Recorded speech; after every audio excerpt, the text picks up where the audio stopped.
Hi, y'all. This is Person Centered Cyber, aka Cheryl Abram. Welcome. So y'all gonna have to hang out with me tonight, okay? Because I told y'all a couple of nights ago that we were gonna be talking about this, and we're really gonna get into it because I know we've been on a break, a short holiday. Happy Labor Day. I think is it Labor Day today? Okay. And y'all going back to work tomorrow. So let's, and some of y'all are going back to a situation that is not the best that it could be. All right, you're already dread. Look, what time is 10:57 p.m. on the East Coast, and some of y'all are dreading when that alarm clock go off in the morning. Okay, and not just because it's another day of work, but because of the environment that you're going to be in. Okay. And I know it. I know it. Hi, NC worker. So good to see you. So let's get into it.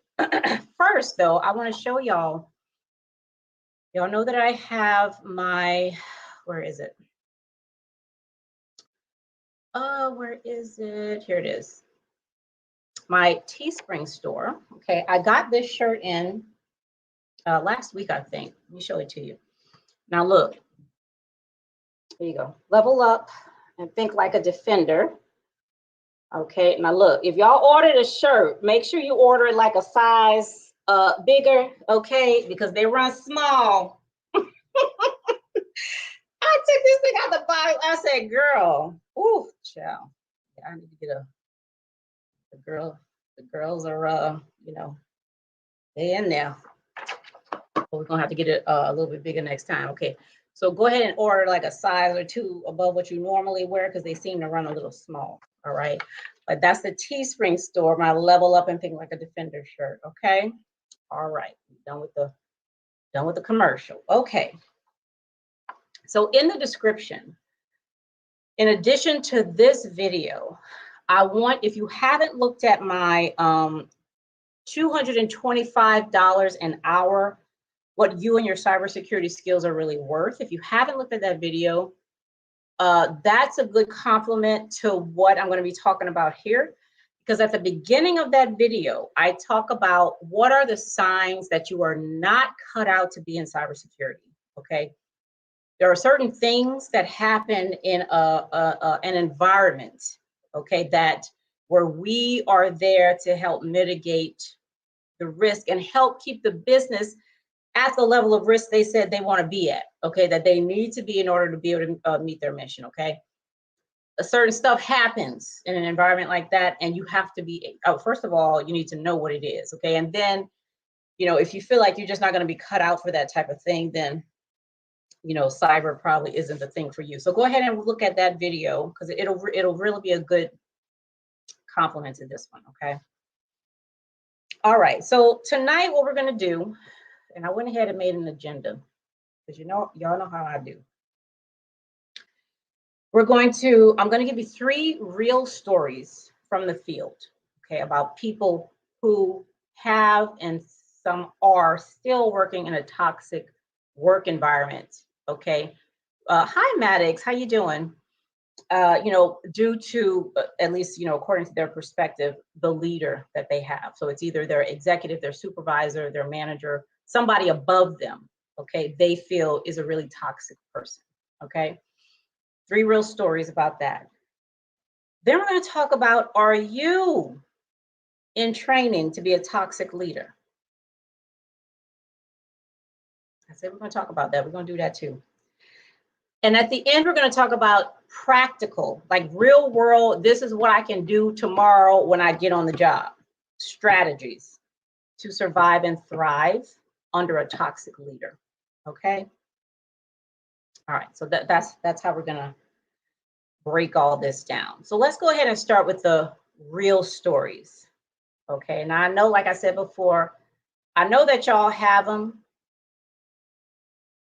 Okay, and I'm gonna go ahead and drop the link at the end of this in case one of y'all want to talk about that experience, your experience with a toxic leader, and if you've been able to still navigate in that kind of environment and what you did, and or if you left, if it was just too much to handle, which is understandable as well. So let's talk about the first person. Now, this isn't their real name, right? Because I don't want to do that, but I do want to give you an idea of who they are, or people like them, okay, with the same kind of goals and ambitions as all of us have. All right. So the first person is Jordan. Okay. Now, Jordan is amazing. She's very ambitious. She's 28 and she's a single mom. All right. She's currently working from home as a cybersecurity engineer, and she's responsible for tracking, resolving, and closing incidents. Okay. So she works in a SOC primarily. She's determined to become more experienced to secure a better job for her and her son. Okay, so this is Jordan's story. Now, what she said is, my current boss is a completely horrible person. He makes us do all his work, then takes credit for anything done right. He then blames us for anything less than stellar. No one has realized his crap yet, or they don't care because he does such a good job of sucking up to anyone with VP after their name, or vice president. Oh, and he takes time off all the time while we are stuck with 14-hour work days, which really doesn't work well for Jordan, because she does, even though she does work from home, I mean, she has a child as well, okay? So, so Jordan does not feel she's under really good leadership, okay? Okay, let's go to the next person. This is Miles. Miles is a cybersecurity analyst in a mid-sized company. He worked in the criminal justice field for 10 years before joining the cybersecurity workforce as an RMF validator, then as an auditor and team lead for Active Directory security. He likes his job, and he's hoping to become a chief information security officer in 5 years or less. So this is Miles's story. He said, my manager hired a person with very little knowledge of the primary tools we use for Active Directory security, and she tagged me with training him, knowing my current workload. She's threatened me with write-ups when he would make mistakes because obviously, in quotes, I do not train him properly. I finally had enough and stood up to her when she made good on her threat and actually wrote me up. Fine, he said. Let's go to HR right now, and I can let them know what a wonderful manager you are. Okay.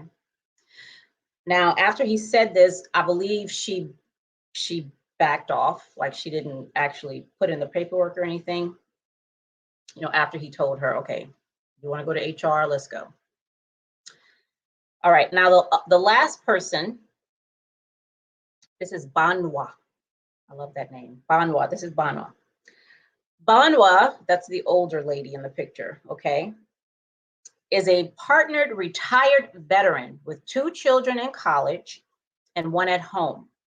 She worked as a geospatial imaging officer while in the military and sometimes participated in red teaming exercises.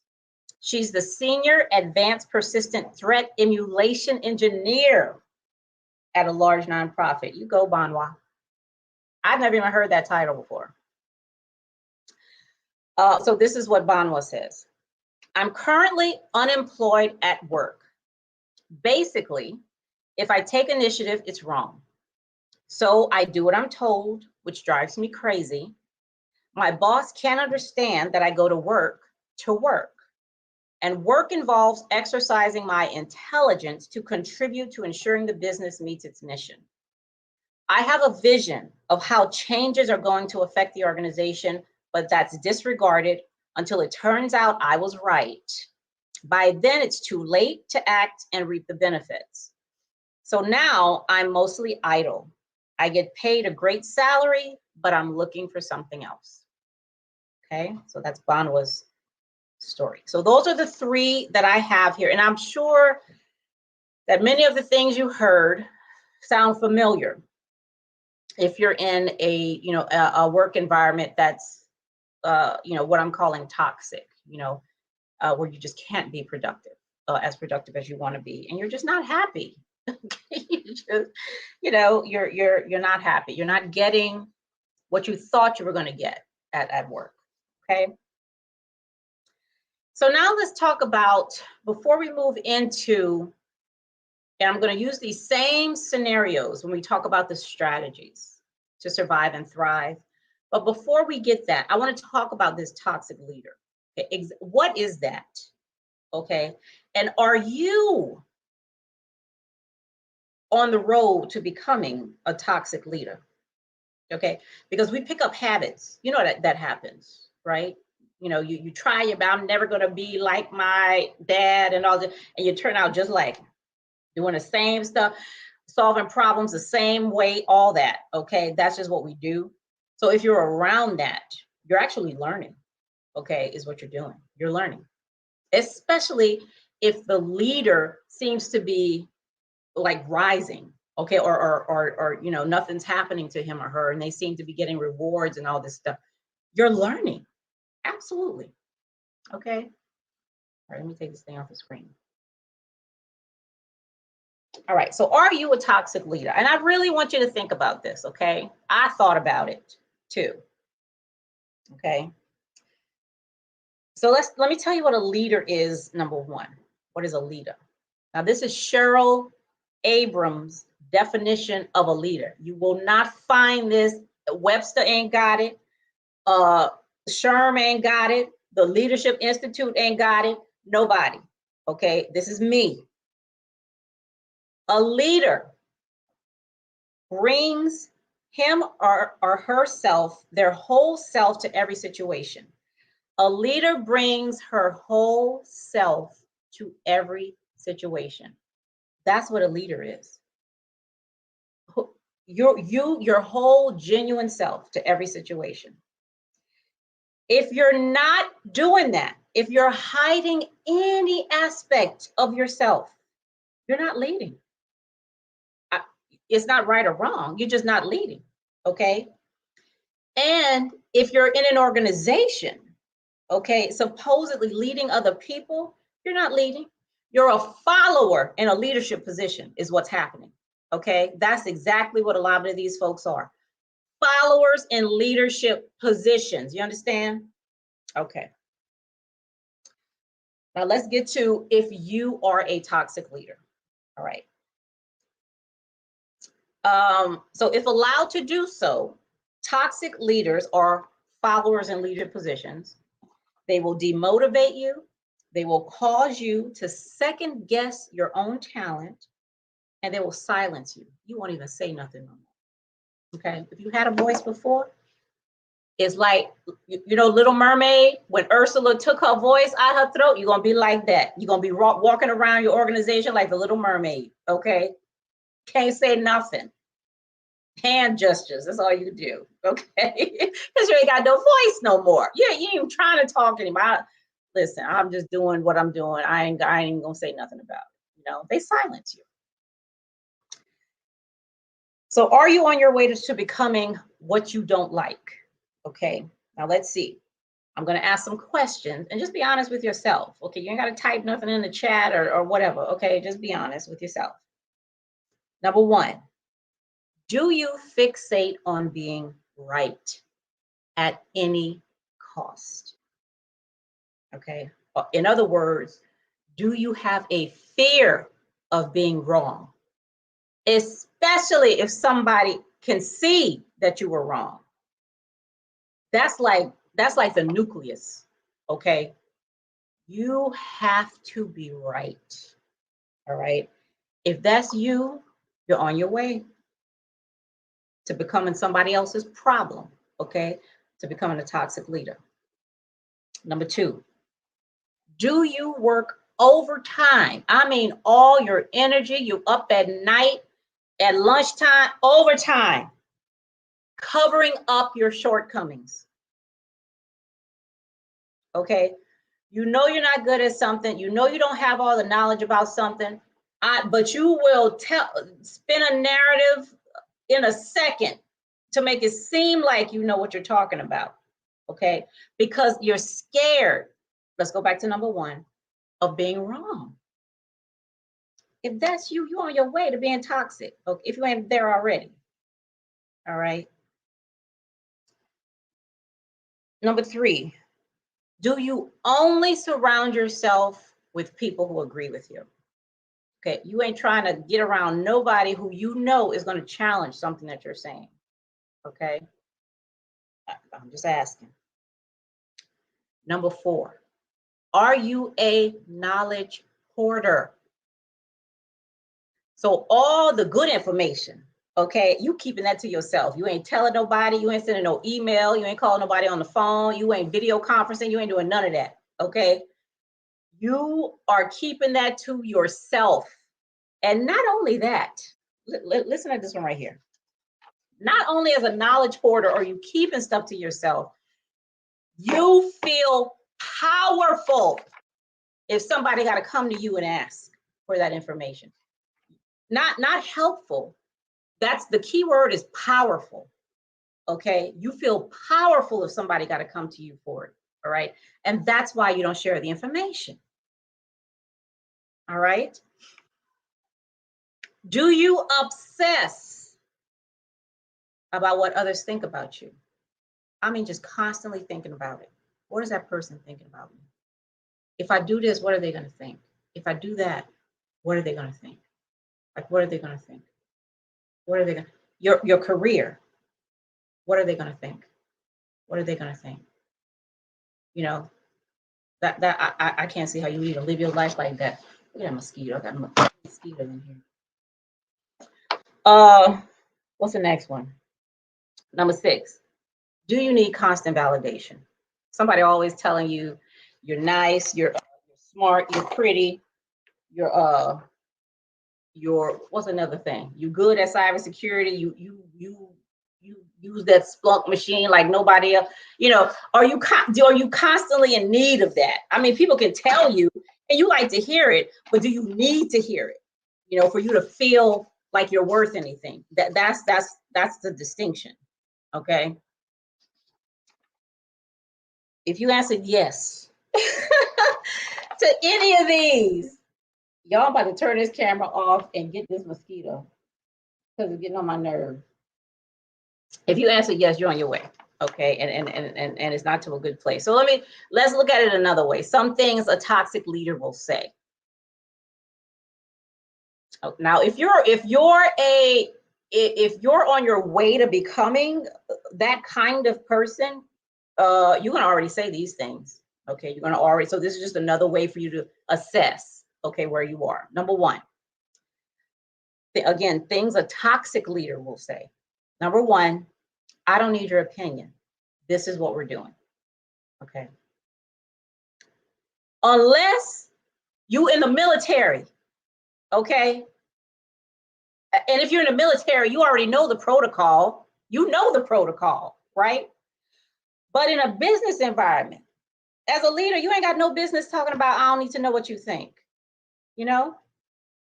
Number 2, I don't need training, or I don't need a mentor or anything related to learning and development.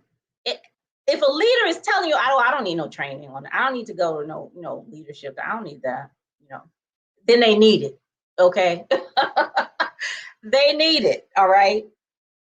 And number 3, it is what it is. Now, we say that in everyday, we say it is what it is. All of us say that.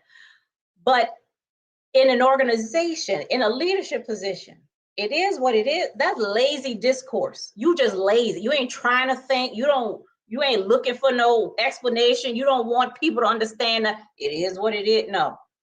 Because you don't care. You don't care. As long as you just get whatever you want. I mean, don't ask me no questions. Just do what I said do. Okay.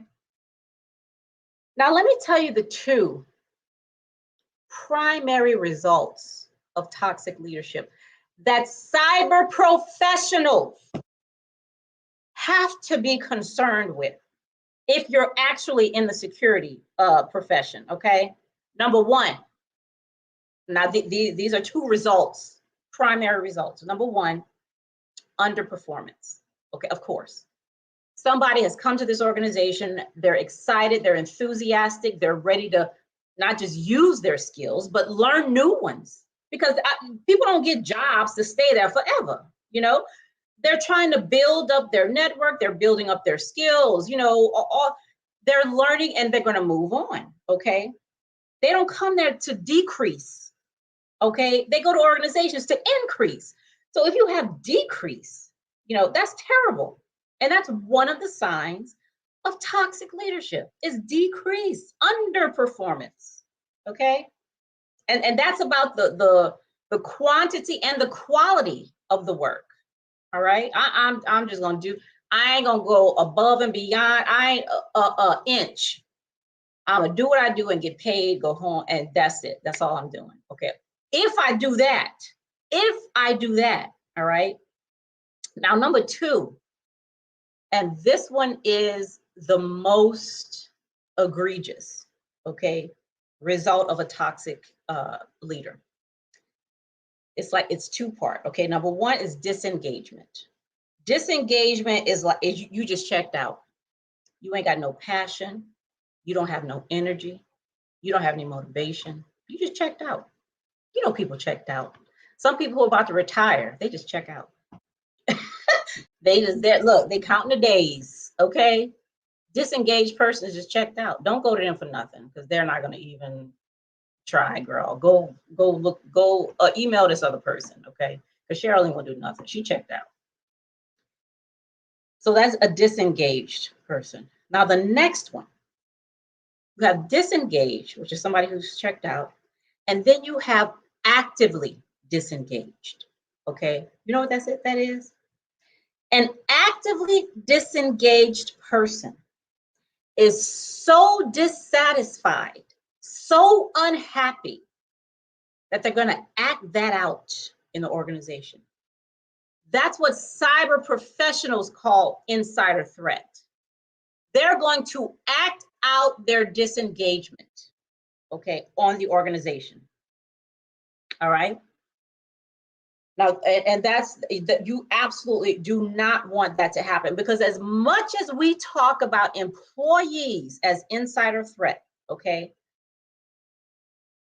leaders, toxic leaders, followers in leadership positions create environments that breed active disengagement, okay? They are the catalyst for insider threat. Insider threat starts before the employee. It's not just, you know, my bills ain't getting paid, or you know what they got in that training and all that. It's toxic leadership. That's also a cause of active disengagement, which can turn into, so bad leadership is increasing the risk, the security risk for the organization. That's exactly what they're doing, okay? Bad leaders, they're increasing security risk, okay? That's exactly what they're doing, okay? So now we're gonna get into how can we take these scenarios that I read earlier and turn them around, okay? So that you can still, you know, in environments where you got disengaged and actively disengaged people like around you, you know, or on this team, you know, or in this section, you know, in the SOC, because the SOC leader is terrible. What can we do with that? Okay. So let me just tell you, because I've run these by some folks already. Okay. Now let me tell you something here. Y'all know what I give over here, okay? If you don't, just watch some of my videos, you'll find out. Y'all know what I give over here, okay? If your desire to change is not as strong as your desire to stay the same, then you could click off right now, okay? Because what I'm saying after this is not going to be useful. If you still want to just do what you do and be who you are and not do anything because everything is somebody else's fault, I invite you to click off, okay? Because it just to save you time, okay? Because that's not going to work for what we're going through over here. You know, that's somebody else's video. All right. Number two, I'm gonna have to have you click off because you're gonna have to check your ego at the door to get to this next section. And we don't want to do that. I know it hurts. Listen, to touch that ego, that's a physical pain for a lot of us. Okay, physical. I know what I'm talking about. All right. It's, you know, it hurts. It hurts because we're going to feel like we're losing. You know, we're going to feel like we're giving in. Okay. That's what it feels like, even though that's not what it is. What it actually is when you check your ego, you are exercising what's called executive decision making, meaning you are not allowing your emotion to tell you what to do. All right. You're just not going to do that. I mean, you can have an emotion, you can feel it, you can see it there, all right, but you're not going to dictate to me what I do in this situation. Okay. You know, your emotion, that's just another learned thing. All you gotta do is unlearn it and relearn something else. That's all. It ain't a big deal. Okay, so let's go there. So let me bring up Jordan again, because we're going to deal with her situation first. Jordan, where you at, girl? Okay, here she go.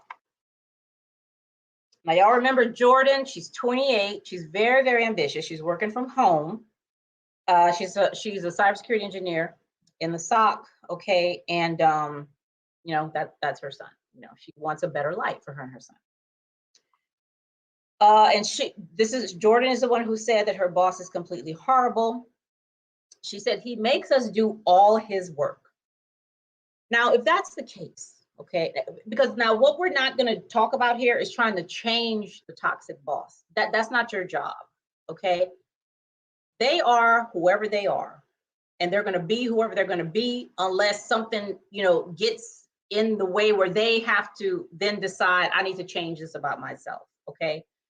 Now, this is not about going to HR or, you know, just quitting the job. I mean, you can do that. Like, people do that, right? We go to HR, we write up the things, we go to who EEO and all those folks, okay?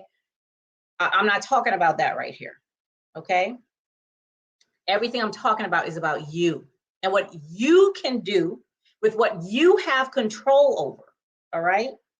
Now, do that other stuff if you feel like you need to, but again, like, that's not this video, okay? So she said he makes us do all his work. So what I would tell Jordan is, listen to this. Okay, listen. Your supervisor, executive, boss, whoever it is that's above you, okay, that's making you do all his work, right? What that means is you are working at that level. Let's say he's again, I'm federal. Let's say he's a GS 15, which is like a high level manager before you become an executive. Okay.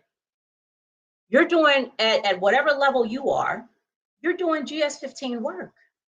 You know, that's something that needs to be noted on your resume or on your portfolio, because that's what you're doing. Okay. You're absolutely, especially if it's being accepted and used by leadership. Okay. That's what you're doing. Then Jordan said, then he takes credit for anything done right. Okay. So you're doing the work. The work you're doing is right. It's good. It's useful for whoever asked for it. So your work is being acknowledged. He ain't telling nobody it's yours. Okay. But it's being acknowledged. It's being published. It's being used. Something's being done with that, right? Which is another thing that needs to go on your resume or your portfolio, okay? If it's your work, okay, give yourself credit for it, all right? So there's a lot of things that I've done, okay, where I did not get the credit for it because they wanted, you know, a higher level person's name to be written on it, all right? You think that's not on my resume right now? I promise you it is. I promise. And the work I have in my portfolio proves that I was the one who did that, okay? Listen, Listen, if you're not going to acknowledge it, I will. I will. Okay, so that's what she can do too. Now, then she says, he then blames us for anything less than stellar. You know, so who, now listen, feedback is feedback. All right, so the feedback that you got before was that, hey, this is amazing. We're going to use this. The feedback you're getting now is, you know, the person with that same perspective is like, we really can't use this one right here. Okay. So you're pretty much taking out, your boss is the middleman. Okay. Move him or her out the way. And it's like, okay, the executives talk, because it's your work. Okay. It's stuff that you've done. You understand? So go ahead and put that on your resume. All right. Use that feedback, you know, to help you in your next project. All right. Now this, what I'm talking about now, this takes you reconfiguring your perspective. Okay.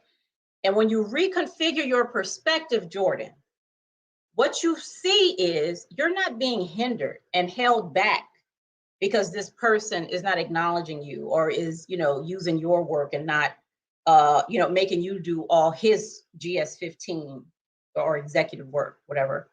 You're not being hindered by that. You're being propelled forward. Not only are you there with a job you applied for at an entry level or whatever level you're at, you're also there doing doing executive GS-15 manager level work. Use that. That's going to get you to the next step faster. You might even jump over that next step and get to the next one. Okay. So reconfigure your perspective about that. All right. It's not a hindrance, it's propulsion. All right. And Jordan, in the last part, she said he takes time off all the time, and we're stuck with 14-hour days.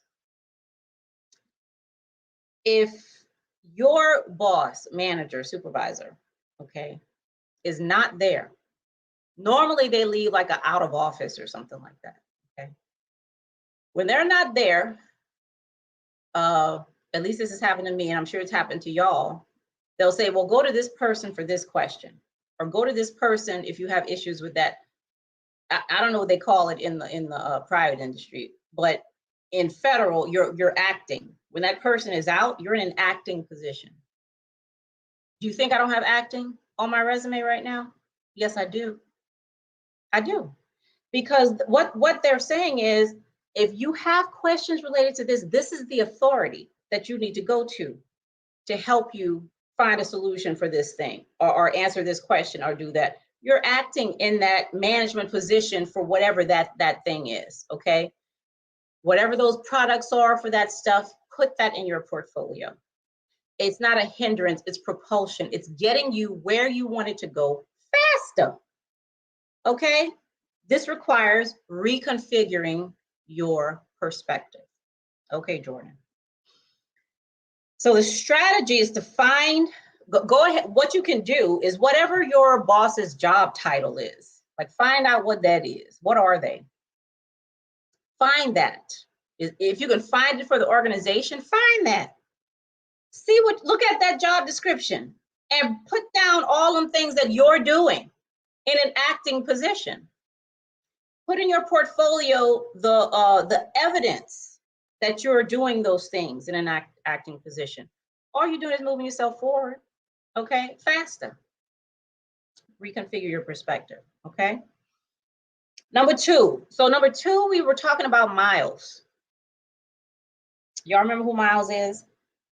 Miles is a cybersecurity analyst. He's in a mid-sized company. He was working in criminal justice, but now he's doing the Active Directory security at an organization. And he said in 5 years, he wants to be a CISO, a Chief Information Security Officer. That's his goal. And so his manager, let me tell you, she hired somebody who didn't have a lot of experience in Active Directory security, and she tasked him with training the person, knowing he had an enormous workload, okay? And not only did she tag him with training the person, if the person did not perform, she looked at Miles and said, he's not performing well, because you're doing a poor job of training him. Okay, and I'm gonna have to write you up. I don't know how you jump from that to writing you up, but that's what he said, okay? So let's see. Now, if I were talking to Miles, okay, she said she tagged me with training him, knowing my current workload. Well, Miles, that's where, now you said you want to be a CISO in 5 years, okay? Actually, let me start here. What Miles is gonna do, is he's gonna reconfigure his position, all right? The last one was reconfigure your perspective. He's gonna reconfigure his position and ask the question, who are you, Miles, in relationship to this toxic person you have here that's over you, that's managing you? So let's think about this. He said he wants to be a CISO in 5 years, okay? If Miles is gonna be a CISO in 5 years, that means he's a CISO now. Let's look at something else. Think of where you wanna be in the next 5, 4, 10, whatever years, okay? Award-winning cybersecurity engineer, award-winning pen tester, an award, the highest paid CISO in America, right? The owner of your own cybersecurity consulting business, all right? Doing business with all kinds of people internationally, okay? Just a run-of-the-mill millionaire in cybersecurity or not, okay? Or just a person who's happy and content with whatever the hell they have. Okay? Just where do you want to be? Now, be that person right now. Be that person now in this situation, in this organization, okay, with this toxic manager. Be that person now. It don't take no acrobats and all, just do it. Just be that person now. Now, who is this boss in relationship to you? They're probably working for you, okay? So it's like an undercover boss type of situation. Y'all know that show Undercover Boss, where the boss will go in there, pretend to be an employee and observe different people? That's, it's like a situation like that, right? Or the person, if they're not like your employee, they're like your muse. You know what a muse is, right? A muse is a person or a situation or something that brings out your creativity. They can be your muse, okay? Which again, propels you forward, into what you actually want to do. Now, I said in the beginning that you're gonna have to be able to be willing to leave some stuff at the door, right? And to really think differently about some stuff, okay? If this is gonna work for you. We're not used to thinking like this, because we feel like, it's impractical, or that's not gonna work, whatever. But it will if you want it to, okay? If you're willing for it to work, all right? And if you want to stay miserable and complain to your friends and, send emails to everybody, do that. Go ahead and do that. Nobody stop you from doing that. But there's something else you can do. You can reconfigure your position, okay? And start working from that. And for Miles, what that would mean is when she tags you with training somebody, even though you have all these other things on your plate, Miles, you want to be a CISO. Maybe somebody else wants to be a business owner or something. Your entrepreneurial skill has to kick in. It's going to have to kick in. Because guess what? You think a CISO just gets one thing to do at a time? The CISOs I know, they got like 5 or 6 people pulling at them. And all of them are expecting something when they want it, okay? A business owner, stuff ain't just coming to you one at a time, all right? So this is a great time to practice time management, organizational skills, teamwork, leadership, all that, okay? And to actually sit down and talk to people, do all that stuff, because that's what you are now. We're not talking to Miles 5 years from now as a CISO. If you're a CISO, then you're one right now, okay? So act like it. Act like it. And do what a CISO does in situations like this, okay? Do what a business owner does. Do what an award-winning cybersecurity engineer does in a situation like this, okay? She threatened me with write-ups, he said, And she actually wrote him up. She wrote him up.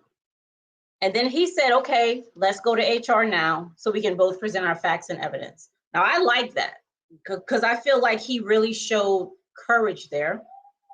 And was like, okay, like if that's what you want to do, now you have to have all your ducks in a row, right? If you're coming to present facts and evidence, that means you need to have been, documenting stuff, keeping really good notes, and those kinds of things, which is also things that, entrepreneurs and CISOs and business owners and all that, they do, okay?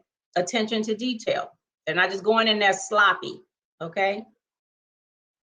So the strategy here is to be a CISO, like be that person right now in relationship to this toxic person, okay? All right, so now the third one, and this is Benoit. Benoit was in the military, and then she started working in cybersecurity with this amazing title. What's that title again? What is that title she has? Benoit, what are you, girl? It was some kind of threat hunter, but it wasn't that. It was something fancy. I don't know. Y'all go back in the video and see what it was. I forgot. I can't find the paper that it was on. But she's that now. Okay. She did red teaming in the military, but now she's doing she's like a senior threat hunting engineer, emulation engineer, something like that. Okay. In her organization now. Okay. Now, this third and last one for Benoit. This will be the hardest one, but the most effective. Let me tell you that. It's not gonna be easy. And Benoit can do it though, because I feel like she has the experience. Like she's willing to lose control to have it. Okay. Do you get that? Okay, now let me tell you. Before we get to what this is, for a cybersecurity breach, right, to occur, for a threat actor or something to get in, to a net somewhere where they're unauthorized, all right, you're going to need 4 things. Now, you already know this, but I'm just going to repeat it for you because it's important here. You need a vulnerability. Now, remember what I said about a vulnerability? A vulnerability is not a weakness. It's not weakness. That is not what it is. Vulnerability is simply an opportunity to change something. That's what it is. It's space, opportunity to make some kind of a change. All right. It's not a weakness. All right. That's number 1. The second thing you need for a breach to occur or some other change to occur, you need a vector. You need a way to get to that opportunity. You need a way to get to the vulnerability. Okay. Number 3, you need the actual event. Like, what are you going to do? Like, whatever that is. Okay. you need the event. You need somebody to click on something. You need, somebody to not change the password that the router came with. Okay. Like, you need an event. Okay. So that you can, use the vector to get to the vulnerability. And the last one you're going to need is a perspective. A perspective. Now, that's important because who said it was a breach? Who said it was a vulnerability? Who said? You're always going to need a person's perspective, okay, and their judgment of what something is. All right. Now, Benoit, let me remind you, she's a retired veteran, 2 kids in college. She has 1 at home. I don't know if that's the one at home or not, but you got 1 at home. Here you go. She's the Senior Advanced Persistent Threat Emulation Engineer. That's her title. Senior Advanced Persistent Threat Emulation Engineer.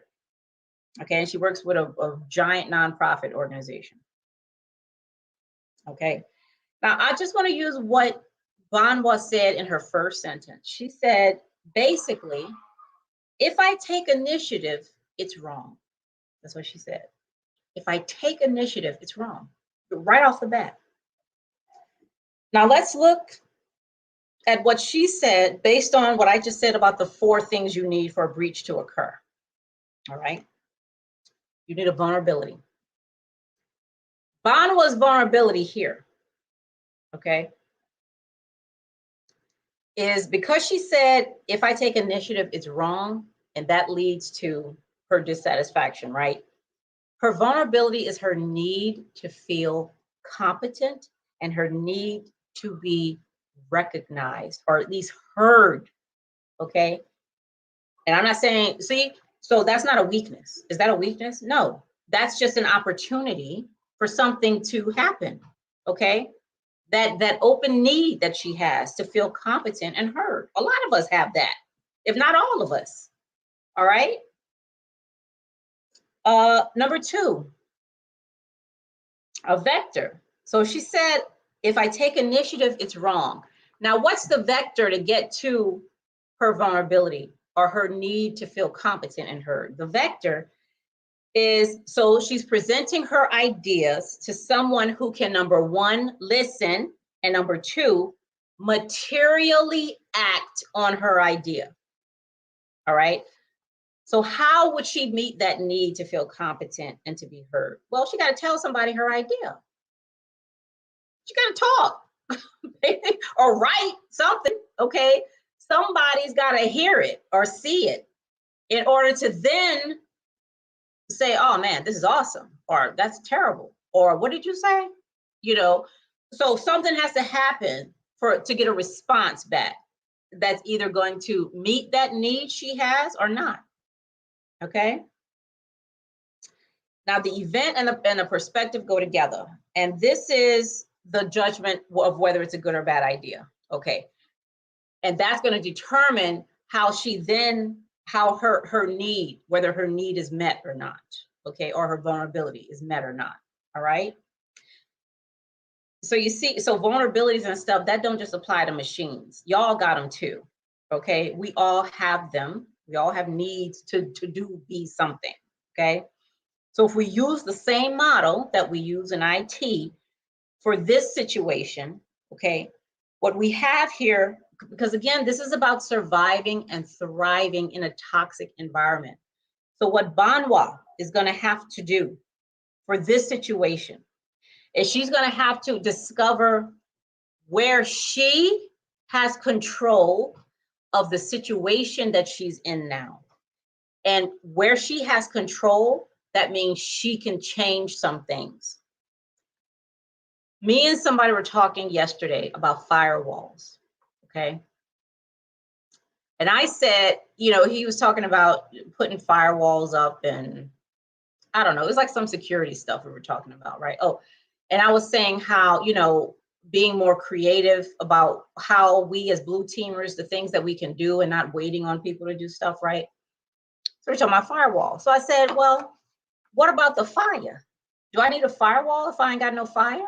How are we addressing the conditions that come together to create a fire? Because if we interrupt just one of those conditions, there is no fire. Is there? No.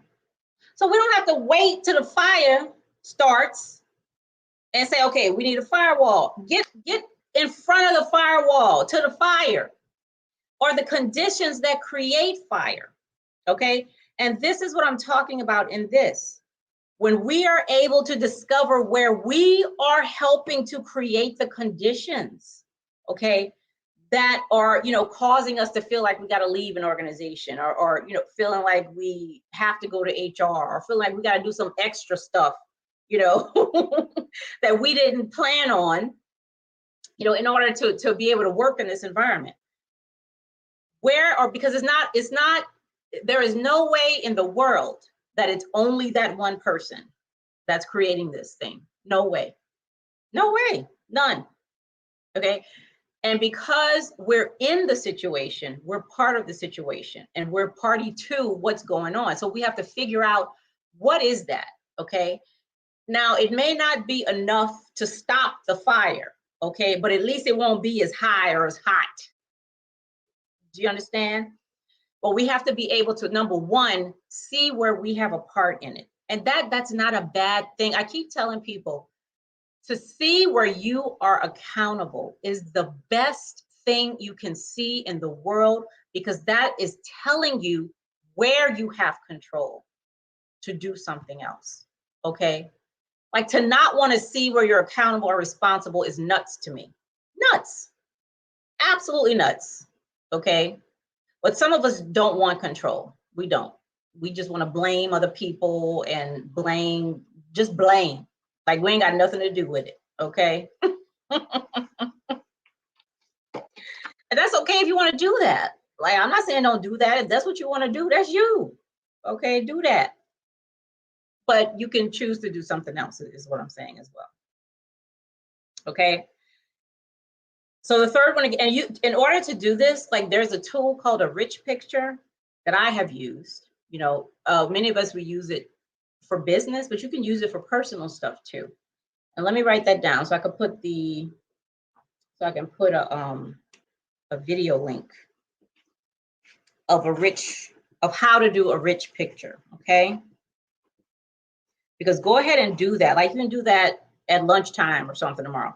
And because what you're going to do is you're not going to write, you're going to draw, and you ain't got to be no artist or nothing like that.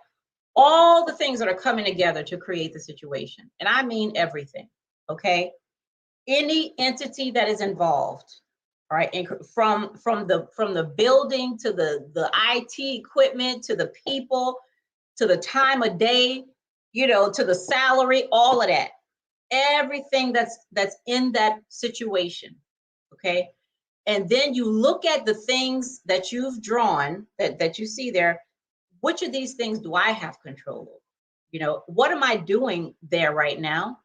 Because as you change those, you're interrupting, okay, the process, the things that are coming together to create the situation. Okay. It has to be something else. Like, it's impossible for it to stay the same. Okay. If you are actually changing, part of that process, it's impossible for it to stay the same. So just try it. Okay. It's called a rich picture, and I'm going to put a link underneath so you can see what it is and so you can use it. All right. Okay. Now, when it comes to Banwa, again, for the first one, okay, when she's presenting her ideas to someone, I would want to know, and I don't know this, but I would ask, who are you presenting the ideas to? Okay, is it just that toxic supervisor who always has the need to be right? Don't want to hear no new ideas, especially good ones. Don't want them to come from anybody else. Okay. Now, if it's good, then they may take the credit for it. All right. But who are you presenting the ideas to? And is it possible for somebody else to hear? Now, with this title, I feel like she could talk to anybody she wants to, but I don't know. I would have to look more into that with her, because she may be able to widen her aperture. Because she may be talking like this, like whispering in somebody's ear, when she could be on a bullhorn. Okay, she could be at the what they call them things that we have at work. What is a town hall or something, right? Cybersecurity Awareness Month is coming up. Maybe she can give a presentation about innovative ideas for discovering APTs in your organization or something. You know what I'm saying? So there could be other ways that she can change who is getting that information, because she's in control of it, right? She can control the direction in which it's going and how loud the message is. Okay. And then how is she presenting her ideas? So who is she presenting it to? And then how, right? Is it a conversation with a toxic leader? Is it an email? Is she saying through an email, hey, I have this idea. What do you think about this? And he just deleting the email and not reading it or whatever. Okay. I would want to know what's another way, which goes with the first one, right? Maybe it's through some kind of brown bag, at lunchtime. Let's have something for the whole team and maybe the leaders, or take some time during the weekly reporting, to present, these are some new things that we, ideas that I have for threat hunting, or there has to be other things, other ways. Okay. So those are just some of the ways that we can find out what Banwa what her situation looks like. And now this is just some of them. I'm sure there's a lot more, you know, in her situation that we can tap into where she actually has control. Because for at least for this one, her need to be competent and or feel competent and to be recognized for her ideas is not being met, which is leading to her dissatisfaction and the need she feels to leave.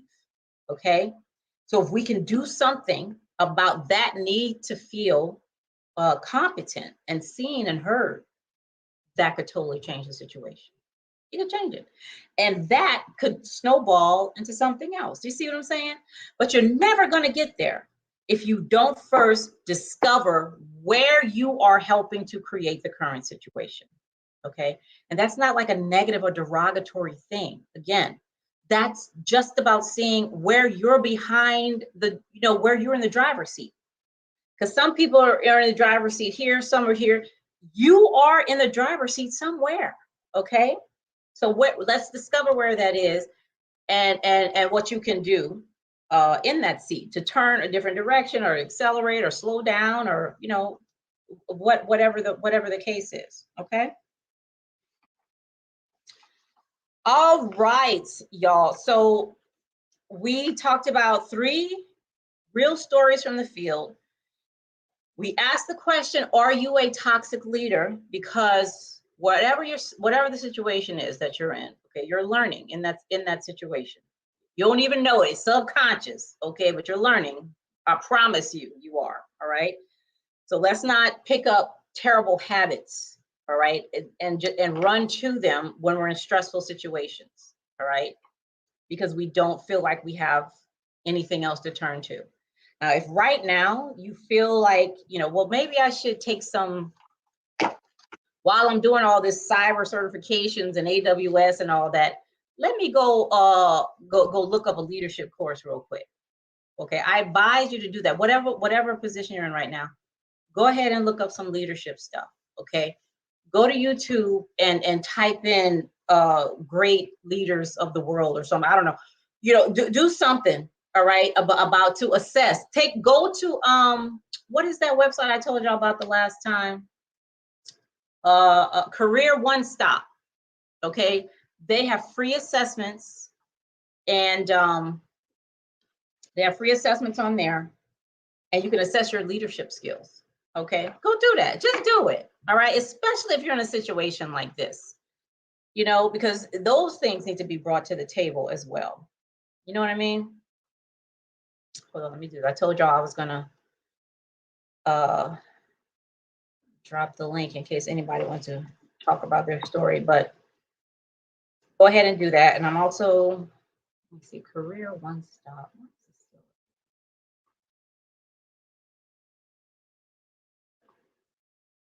Light shining in my face. What's Career One Stop? CareerOneStop.org. Okay, there we go.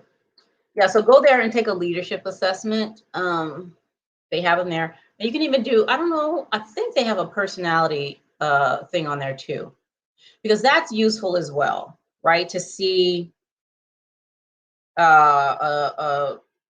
see what your personality may be, because you have certain preferences, right?